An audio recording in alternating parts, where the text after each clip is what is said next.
María Emilia Viteri. ¿Está o no está? Sí, sí, porque yo vi ahí a María. María Emilia Viteri se le fue la conexión y ya no pudo ingresar más. Bueno, dile que la anoté, que sí la anoté.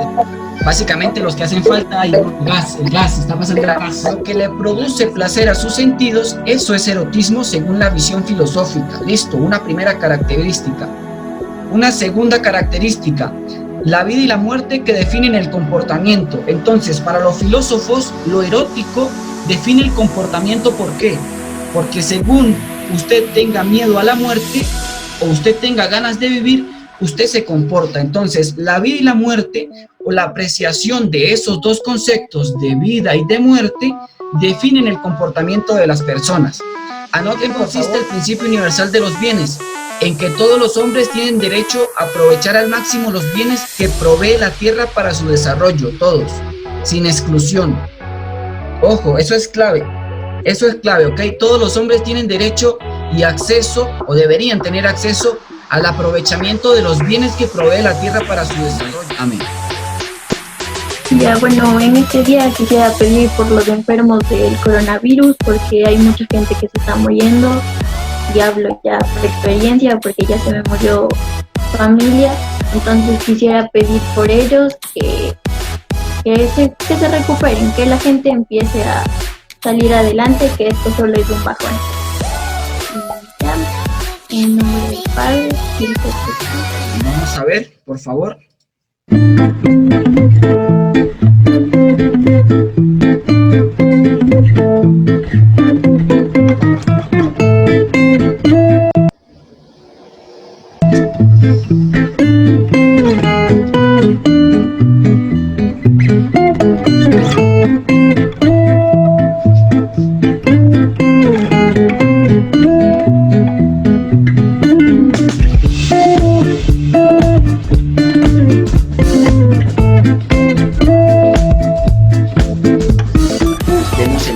Gracias por estar.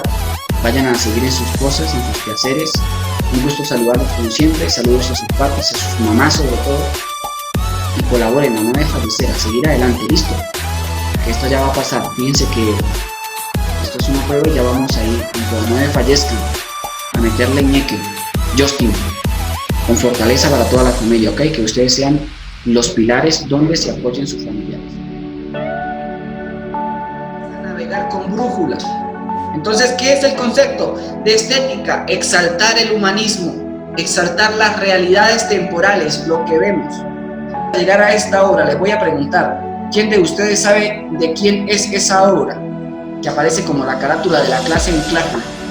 ¿Quién es el autor de esa obra? Pablo Picasso. ¿Quién dijo? Picasso. Pablo Picasso. ¿Cómo se llama? La Guernica. Acá. Para Heidegger, la filosofía o el pensamiento es en dos cosas. Uno, la imagen de pensamiento, y dos, el acto de pensamiento.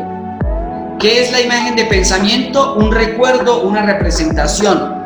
El recuerdo que tienen, por ejemplo, ustedes de cuando fueron por primera vez al colegio. Eso es una imagen de pensamiento. Aquello que cada uno de nosotros es, en cada momento de su vida, es la suma de elecciones previas. El hombre es lo que decide ser.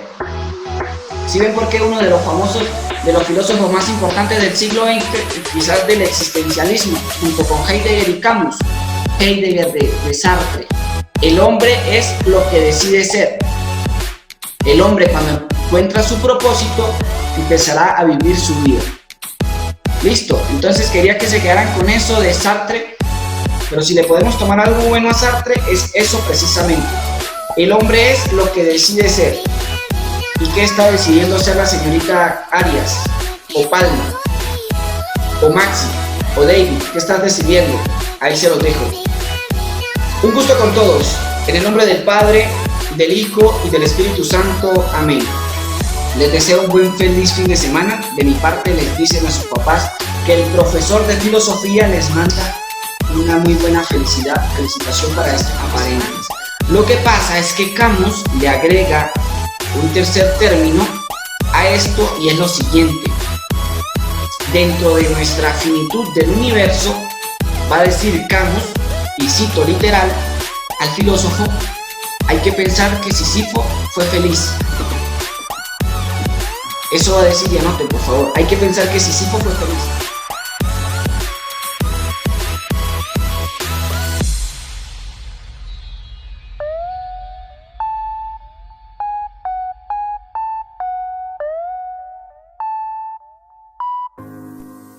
¿Cómo están, queridos hermanos? Un saludo de paz y bien para con todos. Mi nombre es Josmer Landazábal, soy el docente de la Cátedra de Filosofía de nuestra amada institución, el Colegio San Francisco de la Albernia. Durante este periodo de confinamiento hemos visto el cambio significativo que hemos de dar y que hemos tenido que dar para asimilar el conocimiento y hacérselo llegar a los estudiantes de una forma de transmisión tecnológica. Nos hemos servido de las herramientas de tecnología para interactuar unos con otros, para no cesar en esta bonita labor de la educación para con todos los estudiantes. Pero se vería muy corto si no manifestáramos de alguna manera los aprendizajes adquiridos o si no presentáramos los proyectos, los frutos del trabajo que día a día se van realizando junto con todos los estudiantes. Hemos pasado de las etapas áulicas a unas plataformas digitales que nos enseñan lo bueno y lo malo que tiene, por supuesto, toda esta significación tecnológica. Pero aún así hemos dado pasos agigantados de verdaderos héroes que no nos hemos quedado atrás, sino que hemos avanzado en el camino de construir la educación, la enseñanza para con todos y desde nuestras realidades, incluso algunas un poco difíciles. Y por su parte, los estudiantes del segundo de bachillerato que han venido estudiando los temas de la estética y sobre todas las cosas, el hecho filosófico del ser del siglo XX, tienen un canal de YouTube para todos ustedes, un ofrecimiento producto de la materia, en donde ellos se han querido manifestar matizando los temas a nivel filosófico, que comprende la estética según Kant, según Nietzsche y todo el problema del ser del siglo XX, producto de tantos problemas históricos que ya hemos analizado. ¿Es esto una manera de enseñarles a ustedes que desde nuestra institución trabajamos por el bienestar de sus hijos y ellos, por supuesto, como buenos estudiantes, creyentes y aún así amantes del saber, amantes del estudio, presentarán estas disposiciones para todos ustedes? Un gusto compartir esta buena noticia con nosotros. Vamos a revisar nuestro canal, vamos a estar atentos a todos sus comentarios. Desde acá les mandamos un gran saludo para esta semana de Casa Virtual. Que Dios los bendiga a todos. Un abrazo y sigamos adelante.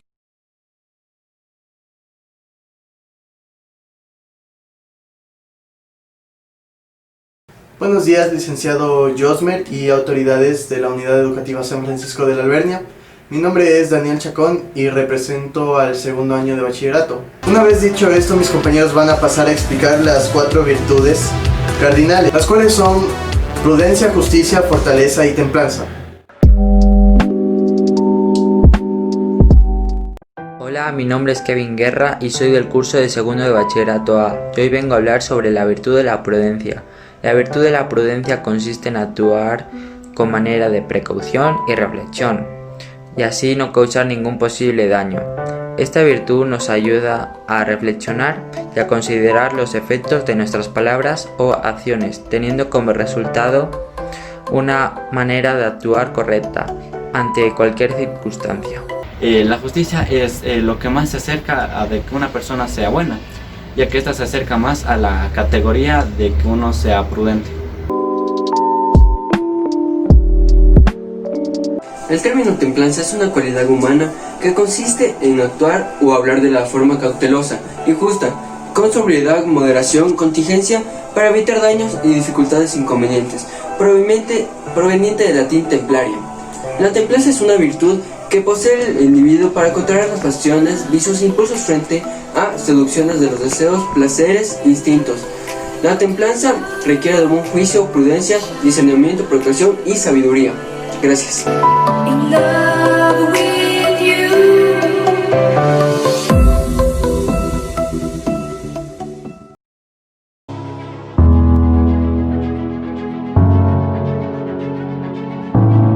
Educar la mente sin educar el corazón no es educar en absoluto. Aristóteles. Un saludo de paz y bien para la comunidad educativa San Francisco de la Albernia. Mis compañeros y mi persona pertenecemos al grupo número 2 de la asignatura de Filosofía, con el tema Las virtudes aristotélicas.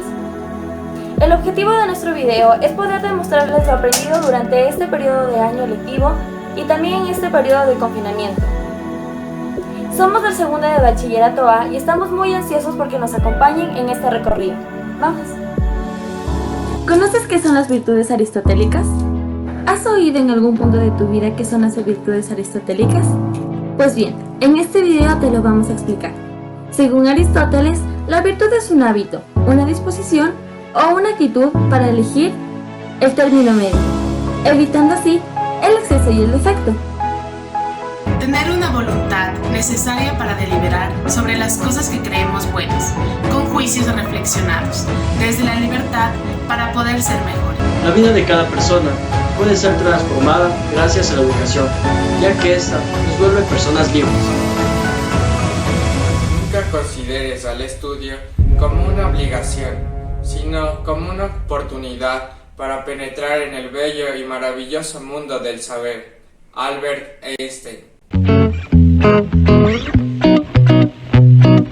Buenos días, estimadas autoridades, queridos docentes, compañeros y público en general. El día de hoy les hablaré la estética visto desde un punto filosófico. Los filósofos identificaron el arte en elementos de la naturaleza, pero los sucesos desarrollaron nuevas teorías cada vez más abstractas. ¿Pero qué es el arte? Etimológicamente, principio, fundamento y comienzo. Para los filósofos se refiere al elemento primordial del que está compuesto o de lo que se deriva toda la materia.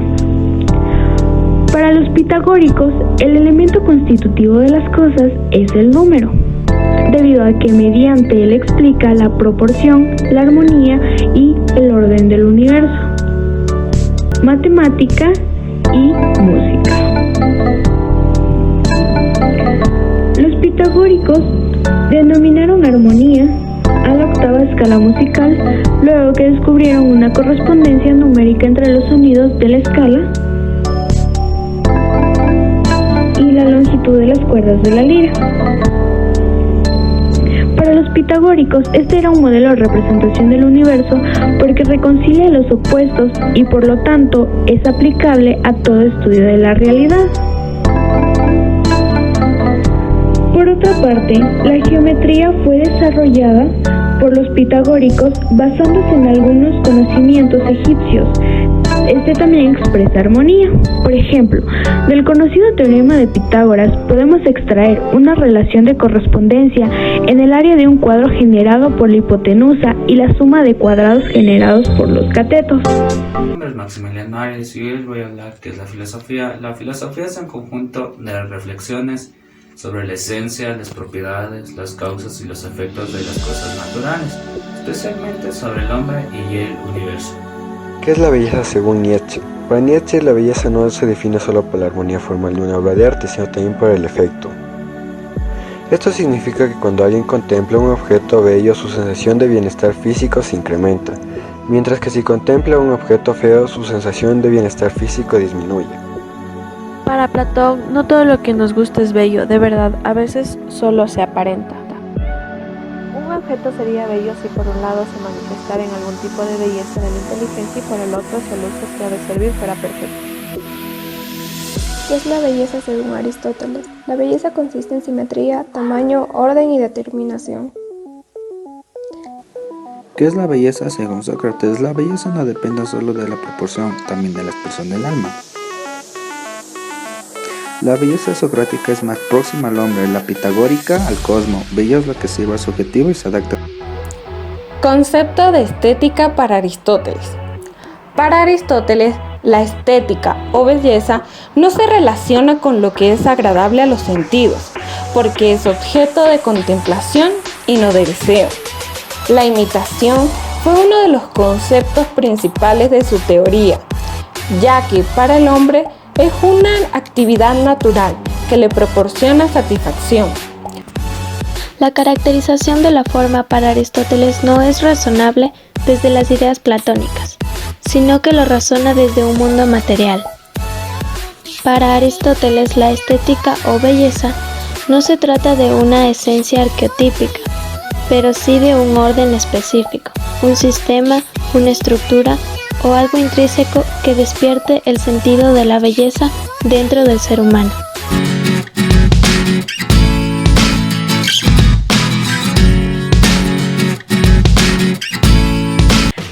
Hola y bienvenidos, yo soy Jocelyn Enrique y hoy junto a mi grupo tenemos el placer de hablarles sobre el tema de la estética en el Renacimiento. La estética en el Renacimiento. Para poder saber cómo fue la estética en el Renacimiento, debemos conocer el significado de Renacimiento. Renacimiento. El Renacimiento se forma en las naciones modernas mediante la centralización del poder a manos del rey, ya que en los grandes reinos como Inglaterra, Francia y España se pueden acentuar su poder con un mayor esplendor. Así surge el concepto de Estado hacia Italia. No sigue el mismo proceso de unidad nacional y se divide en comunidades urbanas independientes y en estas ciudades en donde hay un mayor impulso de la cultura moderna. Espiritualidad en el Renacimiento. En la espiritualidad, el rasgo más importante consistía en conocer la autonomía de la vida física respecto a lo sobrenatural, ya que se piensa que el hombre posee dos naturalezas, la del cuerpo y la del espíritu. Significado de Renacimiento. Renacimiento significa nuevo nacimiento de la cultura y fue establecido por los italianos en los siglos XV y XVI. ¿Qué querían decir? Que la cultura de los hombres cuyas máximas manifestaciones se habían producido en la antigüedad, Grecia y Roma. Esto quiere decir que la cultura empezaba a renacer después de la larga, bárbara y oscura Edad Media. Voy a hablar sobre los aportes que hizo Miguel Ángel al Renacimiento. El Renacimiento se enmarca como una de las épocas más importantes que existen, un periodo de tiempo en el que emergieron figuras tan importantes como Miguel Ángel y Leonardo da Vinci, dos genios imprescindibles para la historia que han marcado una época llena de grandezas, unos artistas admiradores por todas las civilizaciones, entre los que no se puede elegir, simplemente centrarse en disfrutar su legado. Hoy vamos a hablar sobre Miguel Ángel, quien fue un pintor, escultor y arquitecto italiano, considerado como uno de los artistas más grandes de la historia de la humanidad. Un saludo de paz y bien para autoridades, estudiantes y padres de familias de la Unidad Educativa San Francisco del Albergue. Mi nombre es Montserrat Reintaler y soy del segundo de Bachillerato Paralelo B. En la cátedra de Filosofía, en el periodo de confinamiento, hemos aprendido sobre la estética kantiana. Kant nació el 22 de abril de 1724, criado en una familia religiosa. Estudió en la Universidad de Königsberg, estudió física y matemáticas. Cuando su padre murió, tuvo que trabajar como tutor privado para ganarse la vida y dio conferencias en la universidad durante 15 años. En 1781 publicó su obra titulada La crítica de la razón pura para fundamentar el conocimiento, vinculada al racionalismo y al empirismo. Influenciado por Kant, se dice que lo despertó de un sueño dogmático. Kant lastimosamente muere el 12 de febrero de 1804.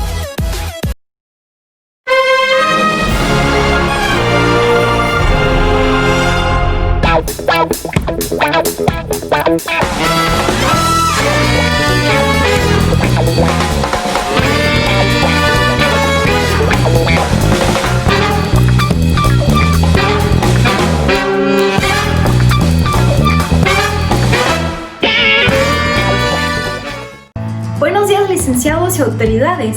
Esperemos que se encuentren de la mejor manera. Un saludo de paz y bien. Nosotros, el día de hoy, hemos venido a hablar acerca de los efectos de las guerras mundiales en el hombre del siglo XX. Siglo XX. Las guerras han disminuido notablemente el actuar del pensamiento razonablemente ético. Este aspecto catapulta a los pensadores a plantear una crisis europea de las ciencias serviles, para repensar a la persona como viva en un mundo circuncidante del sentir. El que así lo reconoce, acepta que la crisis de la humanidad tiene un único cambio para resolver su situación. realizarse una introspección individual e histórica de cara a Dios.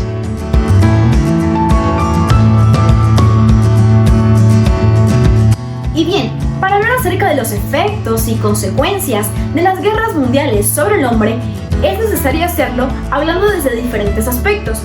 Por ejemplo, la economía, la política, la ciencia, el arte, la filosofía, entre otros. Empecemos hablando acerca de la política y la economía. Europa perdió su hegemonía tanto política como económica. Además, surge lo que sería el tercer mundo, con lo que diferentes países atravesaron varias crisis económicas. Y bien, ¿qué pasó con la filosofía? Pues la filosofía iba todo bien, pero con el paso del siglo pierde su centro y se dispersa. Y entonces, la ciencia y el arte. ¿Qué pasa? La ciencia y la racionalidad ya no podían explicar el mundo. Y entonces, ¿qué sucede? En base a ello, surge el irracional. Y con esto se empieza a leer muchísimo a Freud. El arte implementa diferentes técnicas para su desarrollo, como son el expresionismo, el cubismo, el surrealismo, entre otras. ¿Y cuáles fueron esos cambios políticos? Pues surgen las ideas marxistas, con lo que se empieza a difundir el socialismo, ya que eran las ideas que escribía Karl Marx. Y bien, además se da el auge del movimiento obrero, con lo que los trabajadores empezaron a obtener muchísimos derechos. Aparte de esto, también se extiende el relativismo, el pesimismo y lo absurdo de la vida. Pero estas dos guerras mundiales tuvieron una consecuencia horrible, que fueron tanto pérdidas humanas, materiales, entre otros lugares. Además, surge también lo que sería la fuga de cerebros, que fue cuando los nazis empezaron a perseguir a los grandes intelectuales alemanes, con lo que ellos tuvieron que huir de sus lugares natales. Muchas gracias.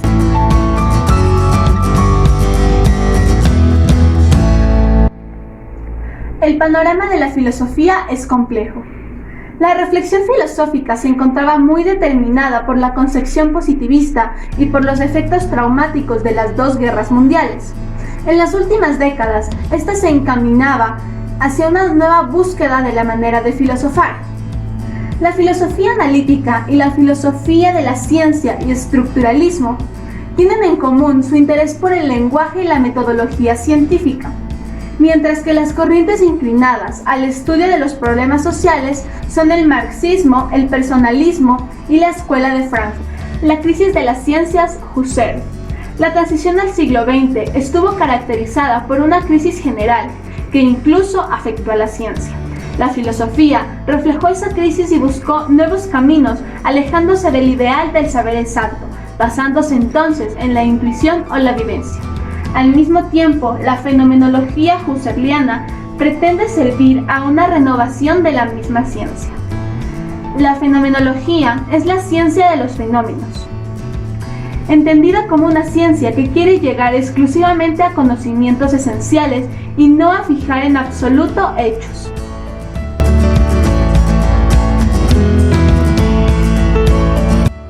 Buenos días, mi nombre es Andrea Ríos y a continuación voy a hablar sobre la filosofía como ciencia estricta.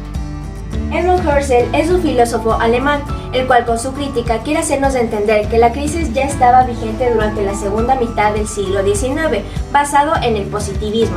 Se preguntarán, ¿qué es el positivismo? El positivismo también se la conoce como una filosofía positiva, que forma parte de una corriente filosófica, basado en el conocimiento científico, es decir, mediante un método. Es por eso que Edmund decía que se privó la ciencia de la filosofía, y también Husserl pretende hacer el esfuerzo de Descartes, Kant y Fichte por añadir la filosofía en la ciencia. Cabe morar en la guerra. Los ciudadanos tienen como principio moral el no matar porque ellos consideran que eso es un pecado, pero el filósofo Leonardo Boff considera tres aspectos, los cuales forman parte: las Naciones Unidas, la población civil y la proporcionalidad. En las Naciones Unidas dice que se permite si es que ellas toman la decisión de matar a las personas. Voy a hablar sobre la concepción kantiana.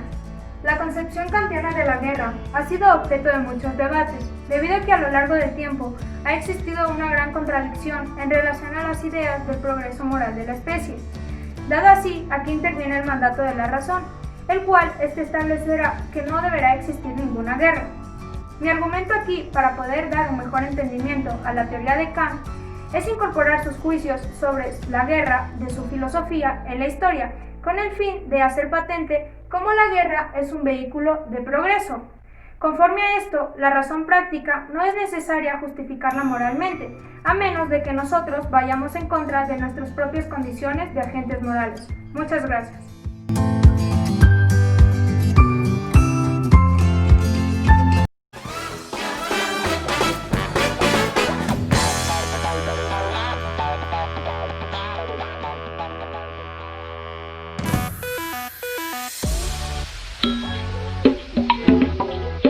Comunidad educativa, docentes, compañeros, compañeras, público presente.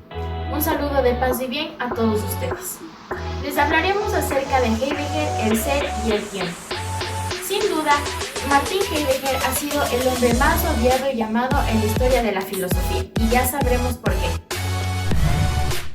Martin Heidegger nació el 26 de septiembre de 1889 en Merkisch-Baden, Alemania. Es uno de los pensadores más influyentes del siglo XX. La influencia de sus padres es que Martin Heidegger comenzó a estudiar en un primer momento teología a la vez que filosofía y ciencias naturales en la Universidad de Friburgo. La meta hacia la que encaminó su pregunta fue la de demostrar que el tiempo es el horizonte trascendental de la pregunta. Mostrar que el tiempo pertenece al sentido del ser. Después Heidegger se propone elaborar una filosofía que explique de manera propia las contradicciones, los sinsentidos y dudas en su tiempo. Sus principales postulados se deberían reducirse a simples palabras que contengan esencialmente sus conceptos. Sean bienvenidos a la Casa Abierta del área de filosofía. Mis compañeras y yo les vamos a hablar sobre una gran mujer que se llama Simone de Beauvoir. Soy Valeria Chica, estudiante del segundo de bachillerato B, perteneciente a la institución San Francisco del Albergue.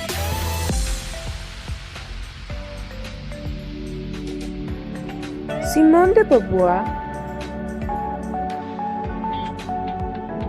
Me gustaría que cada vida humana fuese libertad pura y transparente.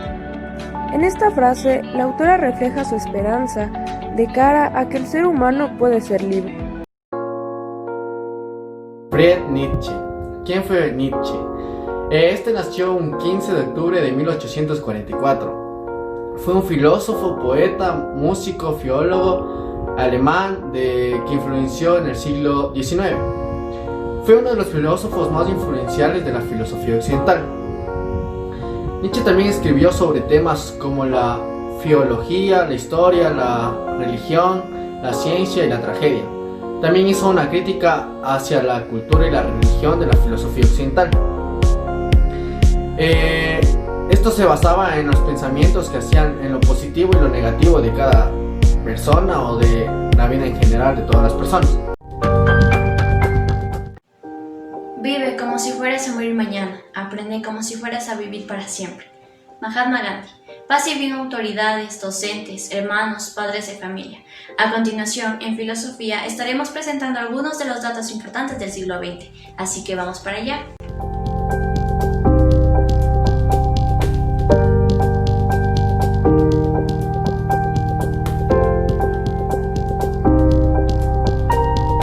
A continuación les voy a exponer el tema del existencialismo. ¿Qué es el existencialismo? El existencialismo es una corriente filosófica que persigue el conocimiento de la realidad a través de la experiencia inmediata de la propia existencia. Es decir, el existencialismo centra sus bases en la existencia de un ser, para posteriormente dar un buen significado a la palabra de la realidad. Privar a las personas de sus derechos humanos es poner en tela de juicio su propia humanidad. Nelson Mandela. Paz y bien. Autoridades de la Unidad Educativa San Francisco del Albergue, enfermera, rectora, vicerrectora, docentes, padres de familia y estudiantes. Reciban un cordial saludo del segundo de bachillerato. El día de hoy les hemos venido a presentar el tema de Declaración Universal de los Derechos Humanos. ¿Cuál resulta resultado de la experiencia de la Segunda Guerra Mundial. Tras tal acontecimiento se creó las Naciones Unidas, y esta organización se comprometió a no permitir nunca más atrocidades como aquella guerra.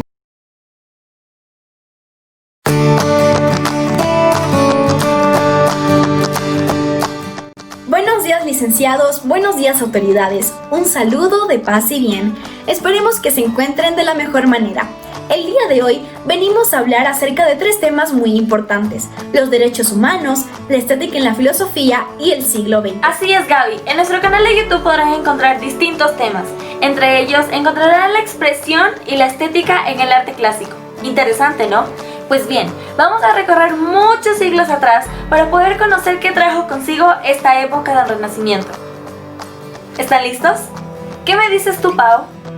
En lo relativo a la belleza, según Aristóteles, es bello lo que es valioso por sí mismo y a la vez nos agrada, no por su utilidad, sino por el placer que causa en el ser, que nos proporciona emociones, etc. Este término lo introdujo Aristóteles a la ciencia y posteriormente fue cuando lo introdujo a la estética.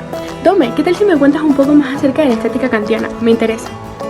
¿Alguna vez se han preguntado qué es la estética kantiana? ¿Nos hemos preguntado qué es lo bello y cómo lo definimos?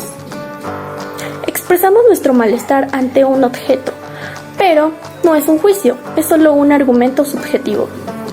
Su entendimiento de la estética significaría una revolución de todas las artes, porque aporta nuevas posibilidades y búsqueda de la belleza. Síguenos y conocerás más del tema. Ahora, Valerie, cuéntanos más sobre otros temas. Ok, ahora, ¿ustedes saben qué pasó el 10 de diciembre de 1948? Ocurrió un hecho súper importante para la humanidad, como fue la Declaración Universal de los Derechos Humanos. Y era hora de que apareciera un documento importante para proteger a todas las personas de cada país, ciudad o continente, ¿verdad? Síguenos y conocerás acerca más del tema. Ahora, Valentina, cuéntanos, ¿qué otro tema veremos? Martin Heidegger fue un filósofo alemán que fue considerado como el pensador más influyente del siglo XX y de la filosofía en sí. Él desarrolló una filosofía que influyó en varios campos, como son la literatura, el arte, entre otros. Él dice que el ser humano tiene una relación de copertenencia con su ser, lo cual consiste en desenvolverse en conexión y equilibrio, guiado por los preceptos. ¿Y tú, Yobri, qué aprendiste? Veremos los temas Apolíneo y Dionisíaco, que son muy interesantes y no te los puedes perder en nuestro canal de YouTube. Ahora sí, Cami, cuéntanos acerca de qué otro tema vamos a aprender. Gracias, Yobri. Ahora veremos algunos de los acontecimientos del siglo XX. ¿Sabes cuáles fueron algunos de estos? Podemos hablar de la Primera y Segunda Guerra Mundial, la caída del Muro de Berlín, la Revolución Cubana, el descubrimiento de la penicilina o de algunos filósofos como Heidegger. Isa, cuéntanos sobre el siguiente tema. Simone de Beauvoir fue una mujer que renovó los conceptos de lo que es ser mujer, el matrimonio y las tareas que debíamos hacer. Por otro lado, ¿te has preguntado cuál es tu objetivo en esta vida? Eso lo explica el existencialismo de Sartre. A continuación, Sol Morales. ¿Te interesaron estos temas, verdad? Pues estos son la recopilación de las clases de filosofía. Por eso, te invitamos a que te suscribas en nuestro canal, donde publicaremos más videos. Así que, si te gustan los videos, danos tu like. Y recuerda, solo hay un bien, el conocimiento. Solo hay un mal, la ignorancia. Sócrates.